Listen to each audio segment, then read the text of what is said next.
अच्छा चलिए देखिए, नेक्स्ट चैप्टर हम स्टार्ट करने जा रहे हैं इलेक्ट्रोमैग्नेटिज़्म के हवाले से। सबसे पहले हमने ये पढ़ना है कि इलेक्ट्रोमैग्नेटिज़्म के टॉपिक इस चैप्टर के अंदर हमारे आउटलाइंस क्या होंगी, किन किन टॉपिक्स को हमने ज़ेर बेस लाना है। अगर टू द पॉइंट सिलेबस की बात करें तो सिलेबस में मतलब ऐसा ही समझे कि ये चैप्टर इंक्लूड ही नहीं किया गया है, क्योंकि सिलेबस में सिर्फ 3 टॉपिक्स गिवन हैं। एक आपके पास है इलेक्ट्रिक फील्ड,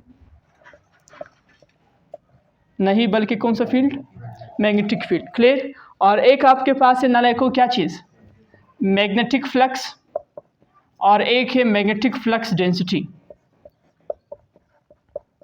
ये 3 टॉपिक्स हैं, लेकिन जब आप उसके लर्निंग आउटकम्स में देखेंगे तो इक्का दुक्का मिर्च मसाला वगैरह भी लगाया हुआ है। समझ आ रहे कि नहीं आ रहे? तो हमने क्या करना है, हमने मैग्नेटिक फील्ड को स्टडी करना है, मैग्नेटिक फ्लक्स को स्टडी करना है, मैग्नेटिक फ्लक्स डेंसिटी को स्टडी करना है, और इसके साथ साथ हमने ये भी स्टडी करना है कि force on a current carrying conductor in the uniform magnetic field. एक ये टॉपिक स्टडी करना है। मैं ओरल बता रहा हूँ, लिख नहीं सकता हूँ, टाइम कम है। So force on a current carrying conductor, ये टॉपिक हमने पढ़ना है। फिर उसके बाद हमने पढ़ना है कि force on a charge particle when entered into the magnetic field, कि जब उस के चार्ज पार्टिकल पे कितना फोर्स लगेगा जब उसको मैग्नेटिक फील्ड के अंदर एंटर करवाए, या फोर्स लगेगा भी कि नहीं लगेगा, तो ये भी हमने स्टडी करना है।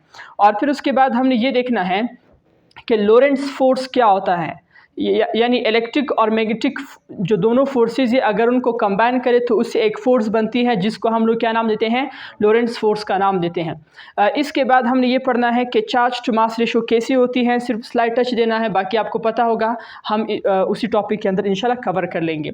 इसके साथ एम्पियर्स लॉ किस तरह से हम यूज़ करते हैं to calculate the magnetic field of a straight current carrying wire and of solenoid and toroid. तो इनके मैग्नेटिक फील्ड हम किस तरह से कैलकुलेट करते हैं by using the Ampere's law, इसको हमने तसल्ली के साथ देखना है। और ये चीज़ें करने के बाद ये चैप्टर ख़त्म हो जाएगा। सही, ख़त्म। चलिए आज का सबसे पहला लेक्चर क्या स्टार्ट करते हैं। The first lecture is about the magnetic field. आज का सबसे पहला लेक्चर हमारा क्या है, मैग्नेटिक फील्ड है। अब देखिए, तसल्ली के साथ देखना है, गौर के साथ समझना है और होशियारी के साथ लिखना है। तो मैग्नेटिक फील्ड क्या होता है, इस बात को समझना काफ़ी ज़्यादा ज़रूरी है।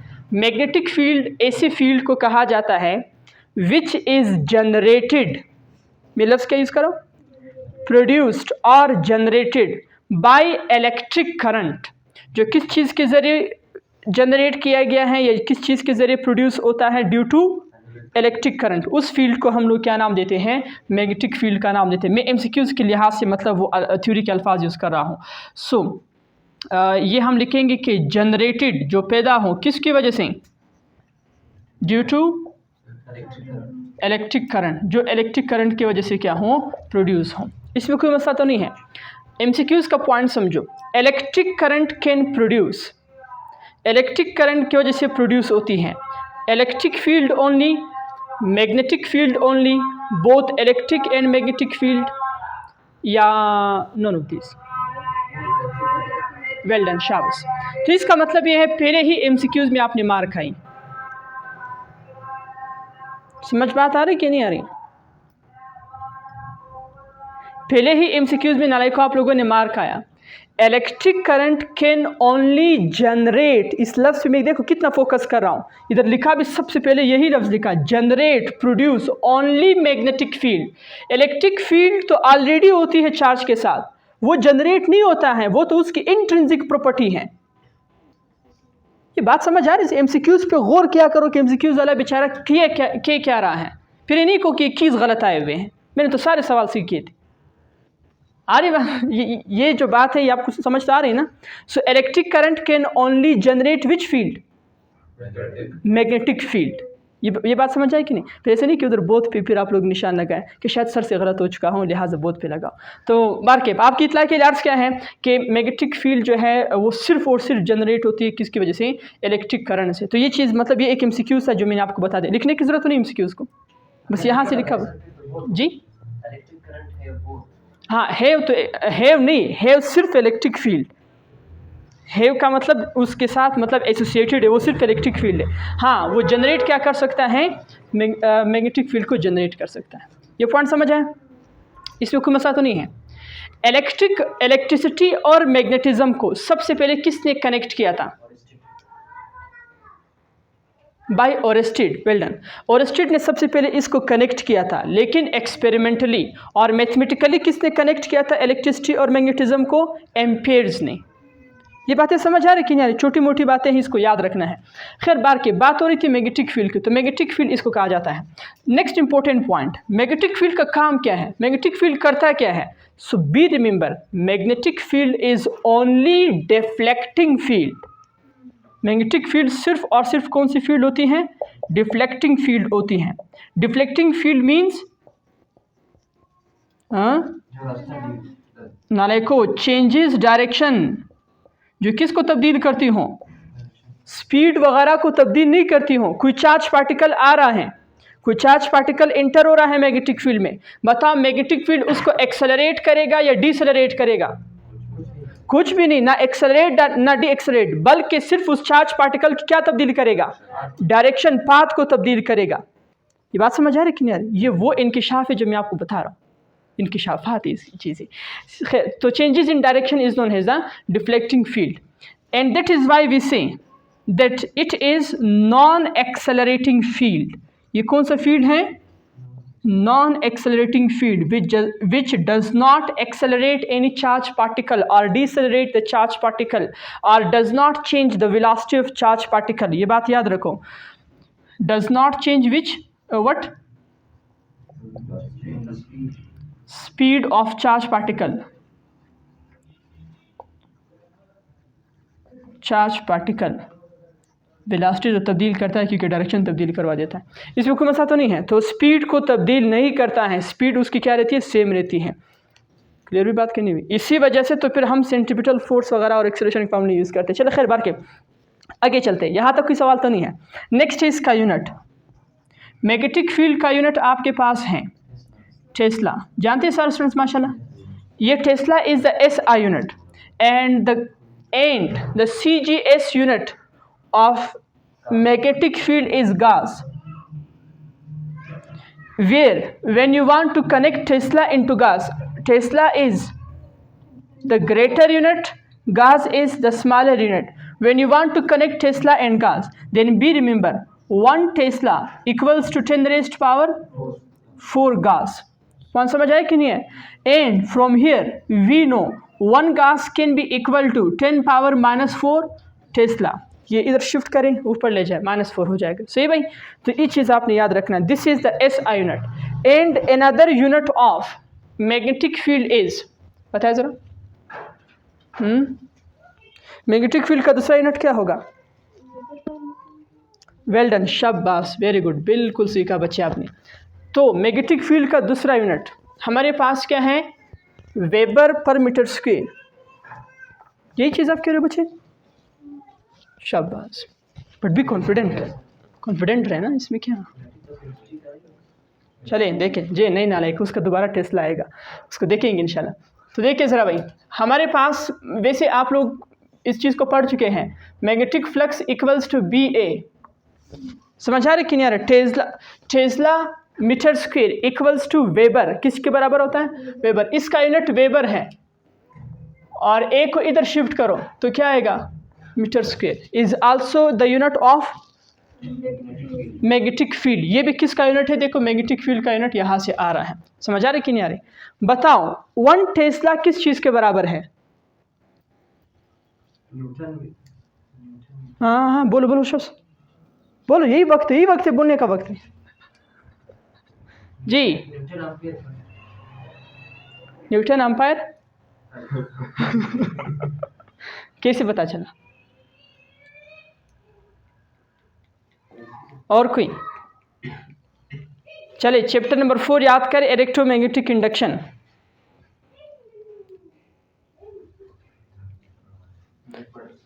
नहीं पढ़ा है? अच्छा, उसको याद करें, Faraday law of electromagnetic induction.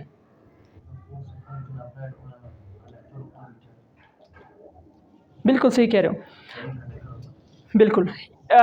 आप लोग को Faraday law of electromagnetic induction तो याद है। Faraday law of electromagnetic induction क्या था? कि E इक्वल्स टू, वो माइनस का साइन मैं नहीं लिख रहा हूँ, सिर्फ मैग्नीट्यूड लिख रहा हूँ, डेल्टा फाई सॉरी n तो नंबर ऑफ टर्न से कांस्टेंट थे, प्रोपोर्शनल था, डिवाइडेड बाय डेल्टा t, याद है कि नहीं है।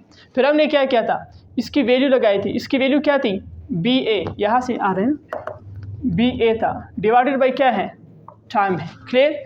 और हम जानते हैं कि वोल्टेज का फार्मूला क्या है, work done per unit charge, यही चीज़ है ना, work done per unit charge. और वर्क डन किस चीज़ के बराबर है, मैं थोड़ा शॉर्टकट करूँ, एफ डी के बराबर है, सही बच्चों, डिवाइडेड बाई चार्ज है। और ये टी इधर डिवाइड इस तरफ आके क्या हो जाएगा, मल्टीप्लाई, एरिया इधर मल्टीप्लाई है, इस तरफ आके क्या हो जाएगा, divide, is equal to what, B. यहाँ से यूनिट आया, क्या यूनिट है, फोर्स का यूनिट क्या है, देखिए मैंने ऐसे किया का मतलब एक और यूनिट भी है, न्यूटन। चले फिर मैं नीचे लिखूँ, इसलिए आप लोग परेशान हो जाए। चले न्यूटन आया। अब देखो ये मीटर और इधर मीटर स्क्वायर, मीटर और उसका स्क्वायर क्या हो गया, नीचे वाले का कैंसिल हो गया, तो ये नीचे आया पर मीटर। और ऊपर टाइम का यूनिट क्या है, सेकंड है, और चार्ज का यूनिट क्या है, कूलम है, न्यूटन सेकंड पर मीटर कूलम, ऐसा ही है। हाँ बिल्कुल, इस पर कोई इशू वगैरह तो नहीं है, आगे बस समझ की नहीं। सो न्यूटन सेकंड पर मीटर मल्टीप्लाई बाय कूलम, यहाँ तक कोई सवाल। ये तो याद था ना फिर कि हमने यहाँ से डिफाइन भी किया था कि this is defined has 1 Tesla, जो 1 कूलम चार्ज को 1 मीटर डिस्टेंस कवर करवाएं और साथ में उस 1 सेकंड में उस पर कितना फोर्स लगे, 1 न्यूटन फोर्स लगे। समझ आ रही कि नहीं, इस तरह से मतलब हमने थोड़ा शॉर्टकट मार्टकट जो है वो चीज़ें किए थे। फिर अगर आप लोग को याद हो सेकंड अपॉन कूलम, ये किस चीज़ के बराबर है, यहाँ से मैंने को करंट का फार्मूला क्या है, Q बाई टी है क्या नहीं है। चार्ज का यूनिट क्या है, कूलम, टाइम का यूनिट क्या है, सेकंड, इसको उलट करो। सो अच्छा वैसे ये एम्पियर के बराबर है, उलट करेंगे so A-1 is equal to second upon coulomb, ऐसा लिख सकता हो कि नहीं, खुमसा तो नहीं इसमें। तो इधर देखो सेकंड अपॉन कूलम जो है वो किस चीज़ के बराबर लिख सकता हूँ, न्यूटन पर मीटर पर एम्पियर। आगे बात समझो कि नहीं, तो ये भी किस चीज़ के बराबर होता है, टेस्ला के बराबर। तो देखिए कितने यूनिट्स आप बना सकते हैं अपने आप से, कितना जो है आप उसको मज़ीद मॉडिफाई कर सकते हैं, लेकिन वक्त की किल्लत की वजह से मैं मज़ीद आप पे बोझ नहीं डालना चाहता। तो ये आपके पास मैग्नेटिक फील्ड के हवाले से चंद मालूमात हैं। Next point, either magnetic field is a scalar quantity और वेक्टर क्वांटिटी। अच्छा एक और पॉइंट बहुत इंपॉर्टेंट है, मैग्नेटिक फील्ड की वजह से जो वर्क डन होता है वो किस चीज़ के बराबर होता है, वर्क डन, कितना वर्क डन करता है magnetic field due to B. हाँ बताएं, मैग्नेटिक फील्ड कितना वर्क डन करता है, क्या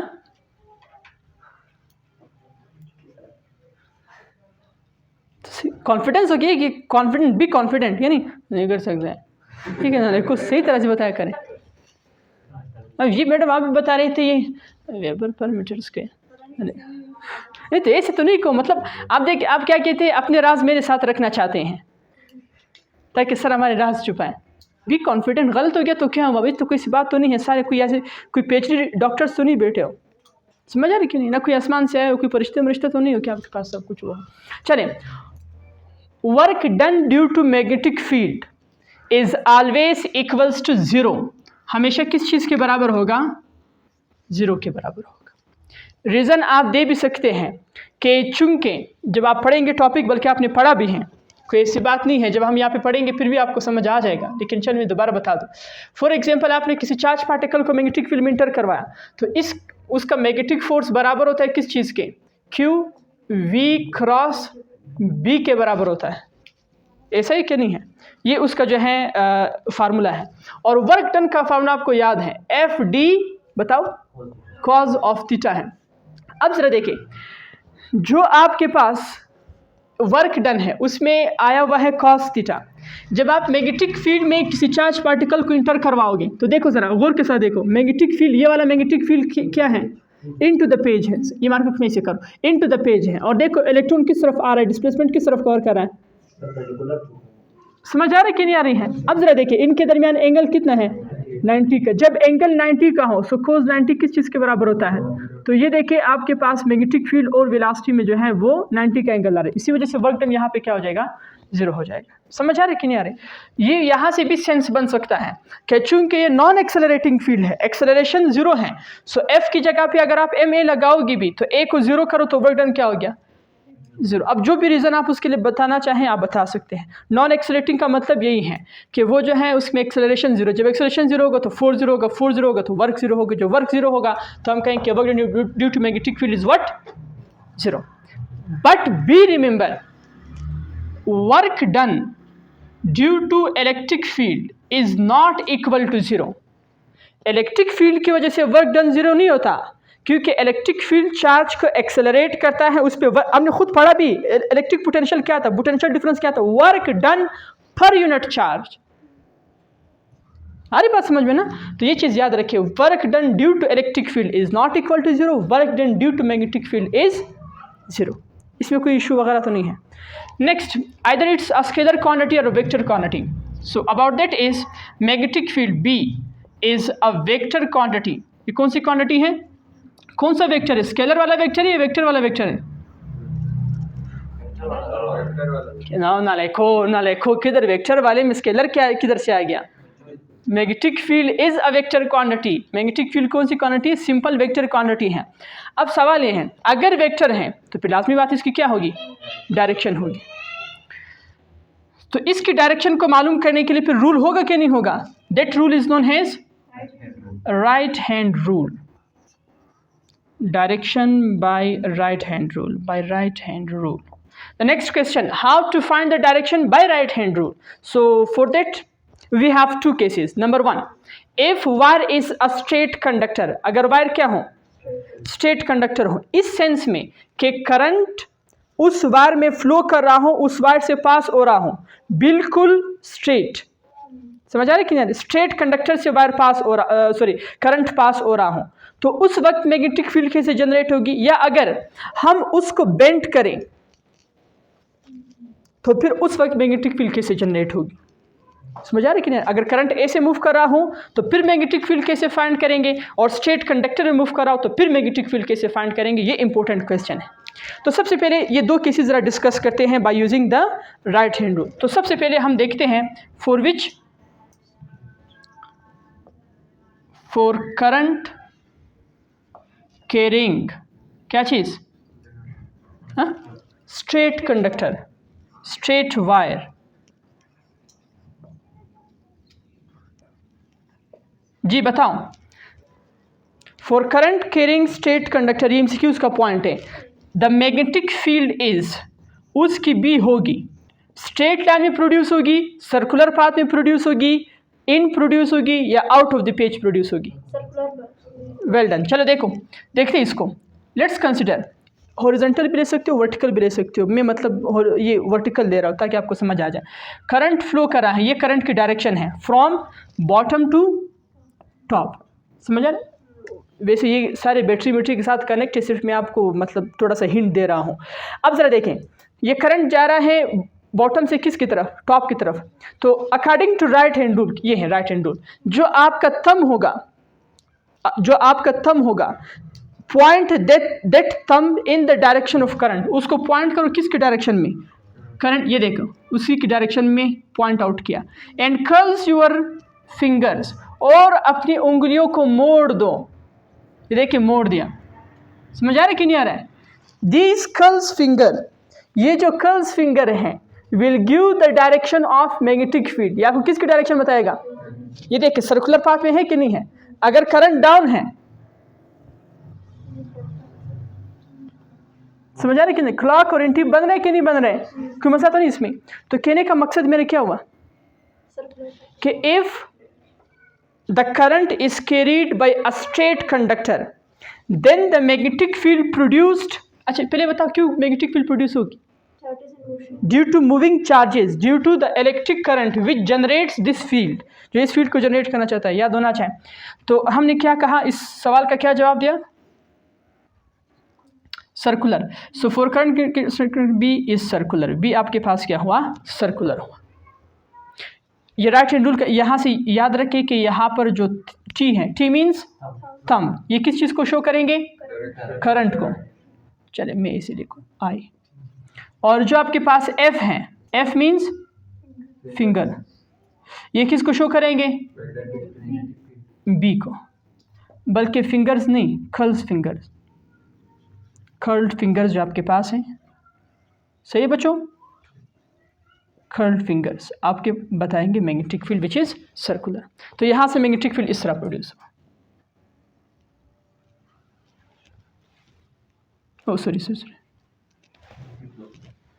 ऐसा ही है ना, ये बी है।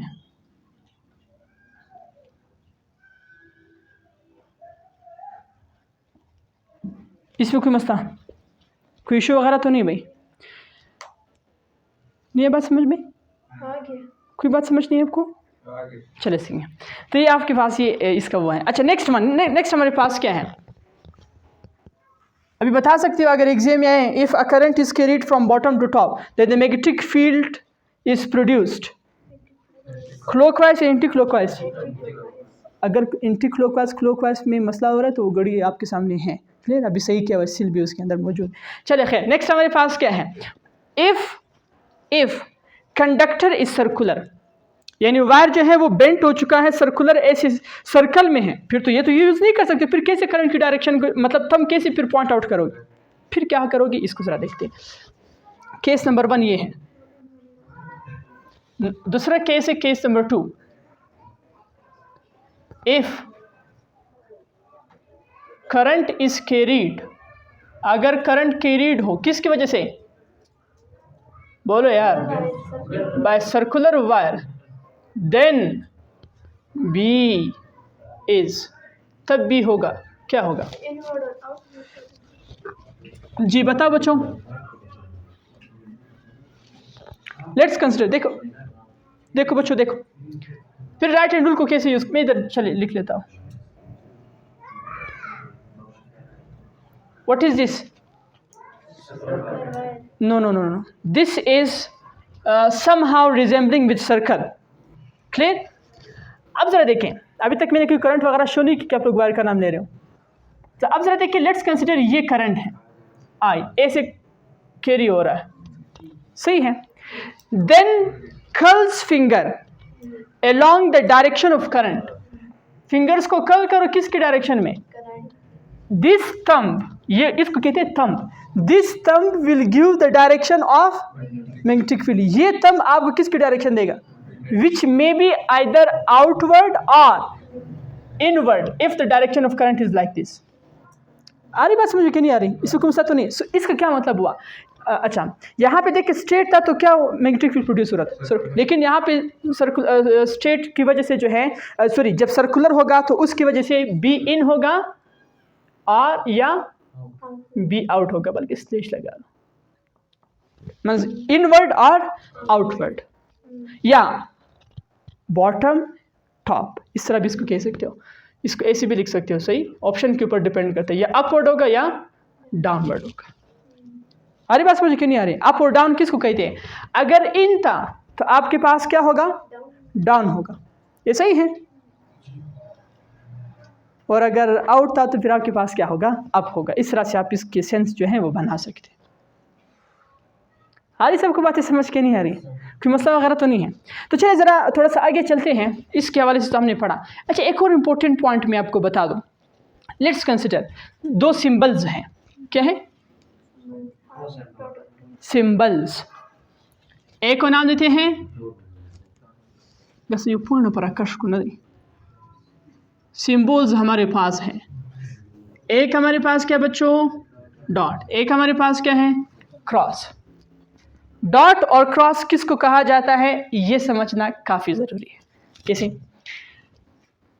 डॉट को कहते हैं और क्रॉस को कहते हैं। बस ये बातें आपने याद रखनी है। लेकिन डॉट में डॉट का क्या मतलब है, क्रॉस में क्रॉस का क्या मतलब है, ये चीज़ आपने याद रखनी। तो डॉट में ज़रा बताएं, dot represents the magnetic field out of the board, मेरे लिहाज से, और आपके लिए आउट ऑफ द पेज। समझ आ रही कि नहीं? इसको मैं ऐसे लिख सकता हूँ, बी आउट, पूरे बुक में एक जगह पे था। Nuclear physics. ये मतलब ये सिंबल यूज़ हुआ है। और ये क्रॉस किसको शो करता है? B into the page. क्या इन टू द पेज? कैसे इन टू द पेज होगा? ऊपर एग्जांपल दी है। अब जरा बताओ, अगर बी फॉर एग्जांपल वहां से चले, बताए पहले ये आउट वाला है या इन वाला है? कौन आउट? अच्छा, अब ये बताओ, ये क्लॉकवाइज या एंटी क्लॉकवाइज? घड़ी को देख लिया ना? वेरी गुड नाले को। Anti clockwise. क्या एंटी क्लॉकवाइज? करंट की बात सब कह रहे हो, मैं भी यही कह रहा हूँ। और आपके पास यहाँ से जो बी प्रोड्यूस होगा that is B out. So B remember, if we are talking about B out, so it means the current is anti clockwise. आगे बात समझ में कि नहीं? कोई इशू वगैरह तो नहीं है? ये एंटी क्लॉकवाइज है।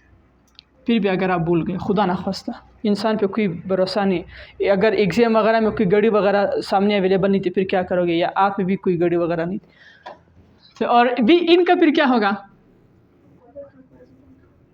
हाँ, सही बना रहा हो कि नहीं बच्चों? हाँ, ये आपके पास करंट है और इस करंट को क्या कहते हैं? क्लॉकवाइज। तो ये चीज़ याद रखना। पर ये ज़रूरी नहीं है कि नोटेशन सिर्फ डॉट और क्रॉस हम बी के लिए यूज़ करें। फोर्स के लिए भी यूज़ कर सकते हो और इसी तरह से करंट के लिए भी यूज़ कर सकते हो। ये कोई सिंबल्स जो हैं वो स्ट्रिक्टली सिर्फ एक चीज़ के लिए नहीं होते हैं, मुख्तलिफ़ चीज़ों के लिए आप क्या कर सकते हैं? इस्तेमाल कर सकते हैं। तो इसी वजह से अगर आपको याद हो, हम काफ़ी ज़्यादा जो है वो आगे जब जनरेटर वाले के टॉपिक हम पढ़ चुके थे, जनरेटर टॉपिक्स, उसके अंदर फोर्स इन और आउट को भी हमने किस चीज़ से जो है वो डिनोट किया था? डॉट और क्रॉस है। तो मतलब ये चीज़ भी आपके ज़हन से यहाँ पे निकल जाना चाहिए कि ज़रूरी नहीं कि सिर्फ मैग्नेटिक फील्ड के लिए हो, बल्कि किसी भी इन और आउट के लिए आप ये सिंबल्स यूज़ कर सकते हैं। यहाँ तक कोई सवाल है तो बताएं जी। नहीं है किसी को सवाल? फिर भी कोई सवाल नहीं है?